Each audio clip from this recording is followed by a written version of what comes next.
नमस्कार, IMA media में आपका स्वागत है। विश्व के सबसे बड़े लोकतंत्र में लोकसभा चुनाव की सरगर्मियां तेज हो गई हैं। दूसरी ओर मतदाता खामोशी के साथ सत्ता पक्ष और विपक्ष के कार्यों, उनकी उपलब्धियों एवं जनता के प्रति उनके दृष्टिकोण का आकलन कर रहा है।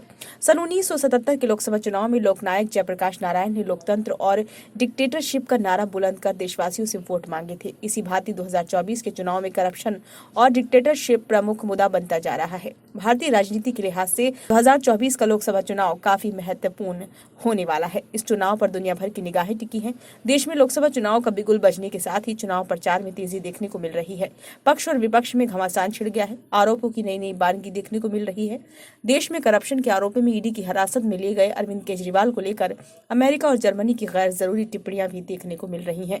ये भी सुनने को मिल रहा है कि मोदी जीत गया तो ये देश का आखिरी चुनाव होगा। कांग्रेस के नेता आरोप लगा रहे हैं कि मोदी जीता तो रूस और चीन बन जाएगा भारत। मोदी कह रहे हैं कि करप्ट लोगों को किसी स्थिति में नहीं छोड़ेंगे। इसी के साथ एक दूसरे के खिलाफ तीखे आरोप प्रत्यारोप शुरू हो गए हैं। सियासत के नए समीकरण बन रहे हैं। सियासी दल अपने फायदे को देखकर एक दूसरे से गठजोड़ कर अपनी ताकत बढ़ाने में जुटे हैं। भाजपा विरोधी दलों ने इंडिया गठबंधन के नाम से मोदी को चुनौती दी है। एनडीए अपने करिश्माई नेता नरेंद्र मोदी की अगुवाई में इस बार 400 पार के नारे के साथ आगे बढ़ रहा है। इंडी गठबंधन से अनेक नेता निकलकर एनडीए में शामिल हो गए हैं।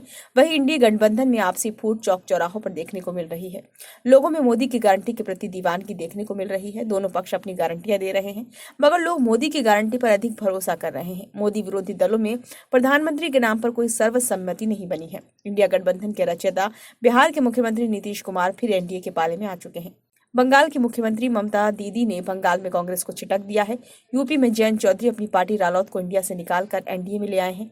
मायावती की बसपा अकेले चुनावी जंग में दांव आजमाने के लिए कूद गई है, जिसका सीधा नुकसान इंडिया गठबंधन को उठाना होगा। केरल में इंडिया के घटक आपस में ही टकरा रहे हैं। लोकसभा चुनाव में विपक्ष में पूरी तरह एक नहीं होने के कारण आधे राज्यों में बहुकोणीय चुनावी संघर्ष की संभावना बलवती हो गई है।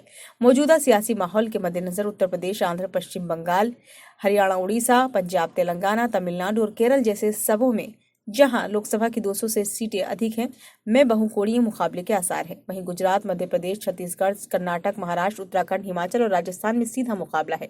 देश के सबसे बड़े और 80 सीटों वाले राज्य उत्तर प्रदेश में भाजपा के खिलाफ समाजवादी पार्टी और कांग्रेस ने महागठबंधन बनाकर चुनौती दी है। इस महागठबंधन में बसपा शामिल नहीं है।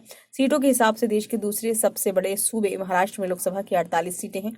आंध्र प्रदेश में कांग्रेस, वाईएसआर, कांग्रेस और एनडीए ने अलग अलग राह पकड़ी है। इस राज्य में भी बहुकोणीय संघर्ष की संभावना है। चौथा बड़ा राज्य पश्चिम बंगाल है। यहाँ भी लोकसभा की 42 सीटें हैं। यहाँ ममता की पार्टी का कांग्रेस से गठजोड़ नहीं हुआ है। बंगाल में तृणमूल और भाजपा में सीधा मुकाबला है। यहाँ भी बहुकोणीय संघर्ष होने की संभावना है। इसके बाद तमिलनाडु में लोकसभा की 39 और कर्नाटक में 28 सीटें हैं। पिछले चुनाव में गुजरात की सभी 26, हिमाचल की सभी 4, उत्तराखंड की 5 और राजस्थान की सभी 25 सीटों सहित दिल्ली की सभी 7 सीटें भाजपा को मिली थी। बहरहाल इस चुनाव में पीएम मोदी की गारंटियों पर मतदाताओं ने अधिक भरोसा किया अथवा विपक्ष का पीएम मोदी पर लगातार हमला और उन पर मैच फिक्सिंग के आरोप मतदाताओं को अपनी तरफ खींच पाए। ये तो 4 जून को चुनाव के नतीजे सामने आने के बाद ही पता चल पाएगा। ये वीडियो आपको कैसा लगा? यदि अच्छा लगा हो तो लाइक करें तथा कमेंट बॉक्स में अपने सुझाव दें। यदि आपने इस चैनल को अभी तक सब्सक्राइब नहीं किया है तो कृपया इसे सब्सक्राइब कर लें।